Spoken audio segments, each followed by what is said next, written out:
بسم اللہ الرحمن الرحیم۔ سیرت النبی کی ایک اور کیس لے کر ہم حاضر ہوئے ہیں۔ گزشتہ ویڈیو کے اندر ہم نے بیان کیا تھا کہ نبی اکرم صلی اللہ علیہ وسلم قباء پہنچے، قباء سے آپ مدینہ منورہ پہنچے، راستے میں آپ نے جمعے کی نماز بھی ادا کی۔ مدینے میں حضرت ابو ایوب انصاری رضی اللہ تعالی عنہ کے گھر میں آپ نے قیام فرمایا۔ مدینے میں آپ نے ریاست مدینہ کی ابتدا کی۔ آپ مدینے میں ہی جلوہ افروز تھے۔ علماء یہود کی ایک جماعت آپ کے پاس حاضر ہوئی، اور چونکہ یہودیوں کو اس بات کا علم تھا اور آپ نے حضرت موسیٰ علیہ السلام کی بشارت توریت میں پڑھ لی تھی، آپ کو علم تھا کہ اسی زمانے میں بدخواہ سے ایک نبی مبعوث ہونے والا ہے۔ چنانچہ یہودیوں نے پروگرام بنایا کہ نبی اکرم صلی اللہ علیہ وسلم سے ملاقات کریں، اور وہ تمام تر صفات جو انہوں نے اپنی کتابوں میں دیکھی اور سنی تھی وہ ان میں دیکھیں۔ چنانچہ یہودیوں میں سے حیی بن اخطب کا بھائی یاسر بن اخطب، جو کہ یہودی عالم تھا، نبی اکرم صلی اللہ علیہ وسلم کے پاس آیا۔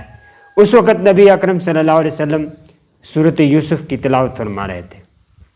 یاسر نے آپ کو دیکھا، دیکھنے کے بعد واپس اپنے قبیلے گیا، اور قبیلے میں جا کر لوگوں سے مخاطب ہوتے ہوئے اس نے کہا کہ یہ وہی نبی ہے جس کی بشارت دی گئی ہے، لہٰذا میں تمام قوم والوں سے کہوں گا اگر آپ میرا کہنا مانو تو اس نبی پر ایمان لے کر آتے ہیں۔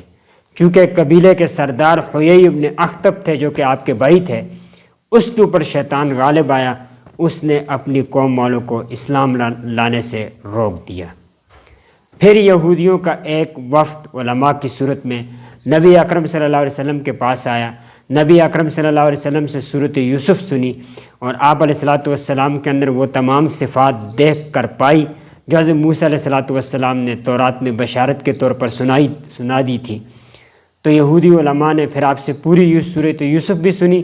سننے کے بعد مہر نبوت جو آپ کے دونوں شانوں کے بیچ میں تھی، نبی اکرم صلی اللہ علیہ وسلم کی اس مہر نبوت کو بھی آپ نے دیکھا۔ دیکھنے کے بعد تمام کے تمام علماء یہود نے اسلام قبول کر لیا اور اسلام کے دائرے میں داخل ہوئے۔ اس کے بعد نبی اکرم صلی اللہ علیہ وسلم نے بطور خاص ریاست مدینہ کی ایک ترتیب شروع کی اور ریاست مدینہ کی ابتدا کی۔ تو نبی اکرم صلی اللہ علیہ وسلم نے پھر ریاست مدینہ کی ابتدا کرنے میں سب سے پہلے مسجد نبوی کی تعمیر کی۔ مسجد نبوی کی تعمیر کیسے ہوئی؟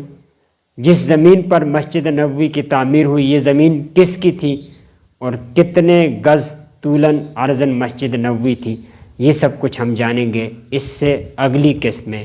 تب تک کے لیے اجازت دیں۔ السلام علیکم ورحمۃ اللہ وبرکاتہ۔